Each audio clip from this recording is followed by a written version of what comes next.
नमस्कार, बी न्यूजमध्ये आपलं स्वागत। मी सार्या कुलकर्णी। एक नजरच्या दिवसभरातील ठळक बातम्यांवर। राज्यात लवकरच 11,000 पोलिसांची भरती होणार, मुख्यमंत्री देवेंद्र फडणवीस यांची विधिमंडळात घोषणा। सलग चौथ्या दिवशी पावसाचा जोर कमी, गेल्या 24 तासात जिल्ह्यात सरासरी 4.1 मिलीमीटर पावसाची नोंद। पंचगंगेची पाणी पातळी 20 फूट 6 इंचावर, तर धरणातील वाढता पाणीसाठा मात्र विचार करायला लावणारा। योग्य सेवा न देता ग्राहकांना उद्धट उत्तरं देणाऱ्या उद्यमनगरातील ओला कंपनीचं शोरूम मनसे पदाधिकाऱ्यांसह ग्राहकांनी पाडलं बंद। सोमवारी कंपनीच्या व्यवस्थापकांसोबत होणार चर्चा। आठवड्यातील अखेरच्या दिवशी सेन्सेक्स 500 अंकांनी कोसळला, तर निफ्टी 150 अंकांनी खाली।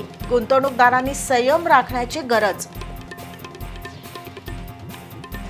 आणि गेल्या वर्षीच्या तुलनेत कोल्हापूर जिल्ह्यातील धरणात कितीतरी अधिक पाणीसाठा। पूर परिस्थिती उद्भवली तर धरणातील पाण्याचा विसर्ग करताना जलसंपदा खात्याची होणार कसरत।